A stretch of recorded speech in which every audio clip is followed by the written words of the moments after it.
Vi befinner oss nu på Västerbottensteatern som har sitt säte här i Sara kulturhus och som faktiskt firar 45 år som länsteater detta år. Teatern värnar ju förstås om Västerbottens rika traditioner av berättande och konkretiserar det här ju i en rad uppsättningar, faktiskt så många som 400-500 stycken som visas över hela länet. Och med oss idag så har vi Kjella Gustafsson som är VD för Västerbottensteatern. Tack för att vi fick komma hit. Ja, men tack för att ni är här, att ni kom bakom kulisserna till oss. Ja.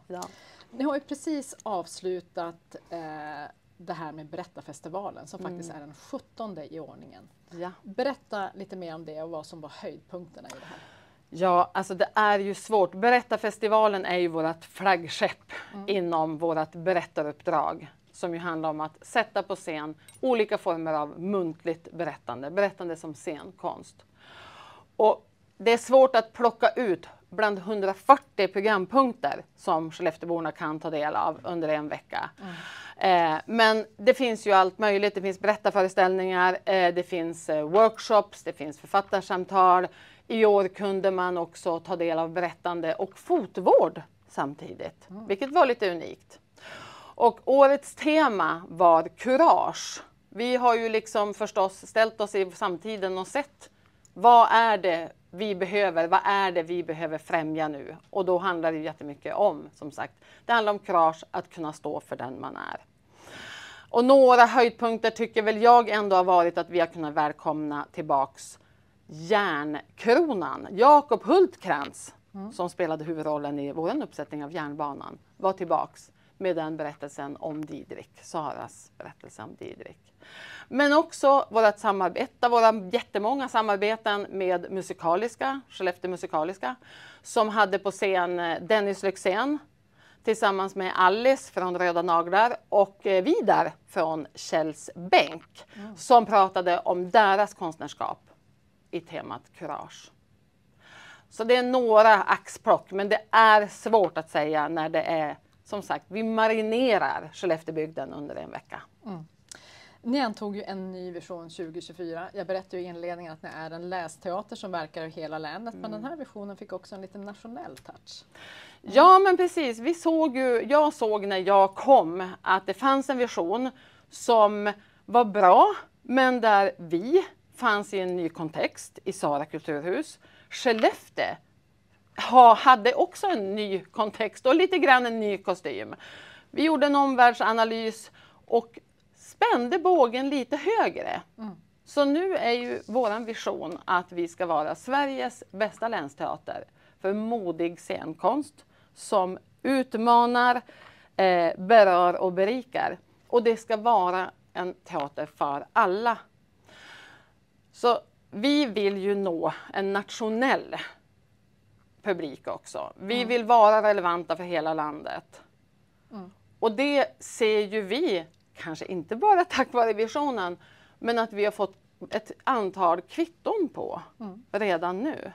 Och vi kommer in lite grann på det. Ni har ju nu ett antal produktioner igång. Vad har ni på schemat just nu? Ja. Apropå kvitton. Just nu så spelar ju våran stora höstproduktion Stygn, där vi ju skildrar Algots Nords industrietablering på 70-talet. Här i Skellefteå, men också på andra ställen, Norsjö och Lycksele i länet. Och den har ju varit kanske lite bortglömd och kanske alla, pratar man med 20-åringar här, vet de kanske inte ens om att det gjordes en jättestor industrietablering där kvinnor för första gången kanske fick sin första kontakt med förvärvsarbete och ett yrkesliv utanför hemmet. Och det är klart att vi förstår ju att det finns ju en blinkning. Det finns en blinkning med nutiden. Och det är klart att jag är ju förstås nöjd att jag kan se att det är en kultur också förstår och vill berätta om det vi gör. Så det är ju liksom ett exempel på hur vi når ut i hela landet. Det här anknyter ju väldigt mycket också till en samhällsomvandling som pågår just nu i Skellefteå med en av Europas största industrikonkurser och så vidare. Så att, temat är väl satt. Temat är väl satt och jag tänker att kan vara väldigt värdefullt att just sätta en ganska nära historia på scen. Och visa på både vad det betyder för enskilda personer, det tänker jag att många också har erfarenhet av nu, men också på vad vi kan göra om vi tar oss tillsammans, agerar tillsammans. Och det tänker jag också att vi ser, det visar vi i föreställningen, hur kvinnorna tog sig ihop och blev kollektiv och försökte göra skillnad. Och det tänker jag att det har ju vi alla här i Skellefteå sett. Det finns en viktig historisk bas i Skellefteås utveckling. Ni är också delaktiga i Samiska språkveckan. Den äger rum den här veckan. Kan du berätta om hur ni deltar och varför det här är viktigt? Alltså jag tänker så här, vi befinner oss i Sápmi. Det är väl egentligen det korta svaret på den frågan. Vi verkar i Sápmi och vi vill förstås vara en del av att lyfta fram och främja det samiska utrymmet. Vilket utrymme det samiska språken, eller det samiska språken, för det är ju verkligen inte bara ett som finns här. Och i år så har vi ett författarsamtal med Moa Backe Åsroth. Hon har en ny bok, hon är ju prisbelönt sedan tidigare, hon har en ny bok som heter Fjärilshjärta, som just handlar om hennes resa med att ta tillbaks hennes familj, hur de tar tillbaks det samiska språket. Men sen vill jag förstås gärna liksom flagga, det här är det här är vår lilla önskedröm också när det gäller liksom att främja det samiska språket.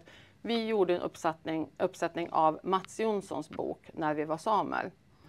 Som också, måste jag säga, det var också ett kvitto på vår nationella relevans. Den filmades av SVT, gick att se på SVT Play. Men den är ju också ett manus som finns på umesamiska. Och det här har ju vi fått propåer på, skulle ni kunna ge ut det här? För det finns så lite skrivet skönlitterärt på umesamiska. Så det är liksom en önskedröm att vi också, inte bara en teater, utan vi kan kanske också ge ut en liten bok snart. Spännande. Ni har ju också ett jätteviktigt pedagogiskt verktyg i Unghästen, alltså för barn och unga. Berätta lite mer om det. Alltså, Unghästen är ju, vi har ju fått ta Unghästen till oss på teatern för ett antal år sedan. Och det är ju alltså vår verksamhetsgren för barn och unga. Och Unghästen använder ju teatern som pedagogiskt verktyg för att föra samtal ute i klasser. Ofta handlar det om frågor som kan vara lite svåra, både när man är barn och ungdom. Och där har vi ju i år gjort en stor satsning där vi gör en helt ny uppsättning med fokus på våld. Och den heter faktiskt Vad är våld?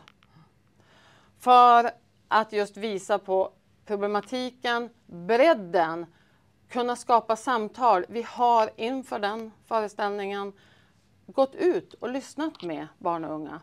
Vad är deras erfarenheter? Vad tycker de med våld? Så det här är nu en föreställning som har haft sin premiär alldeles nyss och kommer att spela för årskurs 9 i Skellefteå under hösten och under de kommande åren. Och Unghästen, som alltid med Unghästen, så finns det ju dels professioner. Vi har gjort den här i samarbete med Män för kvinnofrid. Vi har fått stöd från regionen. Elevhälsan är med. Vi har alltid professionerna med och vi har alltid ett efterarbete med klasserna efter föreställningen. Ett oerhört viktigt verktyg. Men vi har ju snart 2026 här. Det finns mycket att se fram emot. Vad kan vi se fram emot i er verksamhet? Vi är ju så peppade faktiskt också för att vi får förmånen att kloa in i SC26. Alltså temat där, mitt i steget. Det är liksom, jag kände bara, det är perfekt för teatern. För det är där vi är. Vi är mitt i steget, vi är på väg mot nästa utmaning, nästa föreställning. Och där gör vi faktiskt vår stora föreställning. Den handlar om lyckan. Och det är också lite grann, vi är i en situation, det är ganska många svåra saker som händer. Både liksom på lokalt och globalt plan. Vi behöver också andra berättelser. Man kan annars bli lite nedstämd. Så vi har samlat berättelser, återigen, tagit liksom Var står vi? Samlat berättelser från Skelleftebor om vad betyder lycka? Och sen ger vi lycka tillbaks. Så det kommer att bli vårens stora smällkaramell, får jag säga. Och sen under då SE så bjuder vi inte, vi är ju kända för vår sommarteater. Och då tänkte vi, då gör vi 2. Så vi kommer att göra en sommarteater där vi gifter ihop motorkultur med scenkonstkultur. Målgruppen, motorintresserade, kallades EPA-projektet men heter nu Vår drivkraft för att nå en ny målgrupp. Och sen gör vi en mer traditionell sommarteater också, som en barnföreställning. Ja, tusen tack Challa. Som ni hör så finns det väldigt mycket att se fram emot, inte minst under nästa år. Det ska bli supertrevligt. Tack igen Challa för att vi fick vara här i era lokaler och tack till alla er som har lyssnat. Vi syns igen om ett par veckor.